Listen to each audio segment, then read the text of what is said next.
দলীয় আদর্শ সংগঠনের শৃঙ্খলা এবং কর্মীদের রাজনৈতিক প্রশিক্ষণ দেওয়ার লক্ষ্যেই আয়োজন করা হয় দীনদয়াল প্রশিক্ষণ বর্গ। কিন্তু সেই প্রশিক্ষণ শিবির থেকেই এবার সামনে এলো এমন কিছু দৃশ্য যা ঘিরে শুরু হয়েছে জোর বিতর্ক। অভিযোগ, প্রশিক্ষণের বদলে নাচ, গান ও আনন্দ উল্লাসে মেতে উঠেছিলেন অংশগ্রহণকারীরা। ঘটনাকে কেন্দ্র করে রাজনৈতিক মহলে উঠেছে একাধিক প্রশ্ন। ৬ আগরতলা বিধানসভা এলাকার অন্তর্গত আবার কলঙ্কিত করল মণ্ডলের উদ্যোগে অনুষ্ঠিত হওয়া বিজেপির দীনদয়াল প্রশিক্ষণ বর্গ। অভিযোগ, মণ্ডল সভাপতি তপন ভট্টাচার্যের নেতৃত্বে আয়োজিত এই প্রশিক্ষণ কর্মসূচিতে শৃঙ্খলার বদলে দেখা যায় সম্পূর্ণ ভিন্ন চিত্র।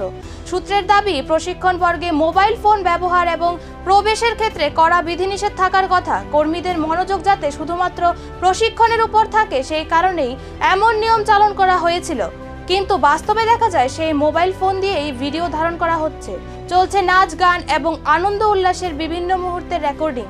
ইতিমধ্যেই সেই ভিডিও ঘিরেও শুরু হয়েছে চর্চা। রাজনৈতিক মহলের একাংশ প্রশ্ন তুলেছে, যে কর্মশালার উদ্দেশ্য ছিল আদর্শগত ও সাংগঠনিক শিক্ষা প্রদান, সেখানে যদি বিনোদনই প্রধান আকর্ষণ হয়ে ওঠে তাহলে প্রশিক্ষণের মূল লক্ষ্য কতটা সফল হচ্ছে।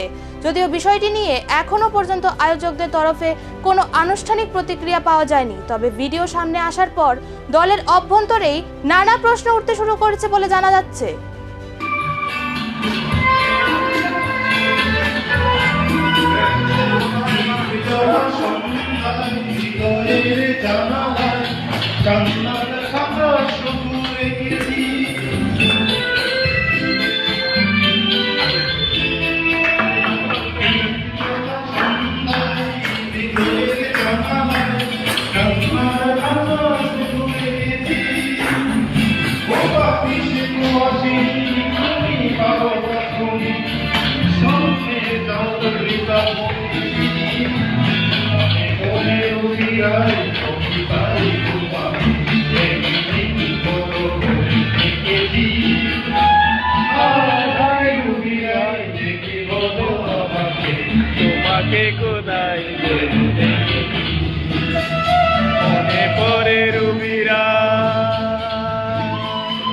প্রশিক্ষণের মঞ্চে কি সত্যি আদর্শের পাঠ চলছিল, নাকি পর্দার আড়ালে অন্য ছবি?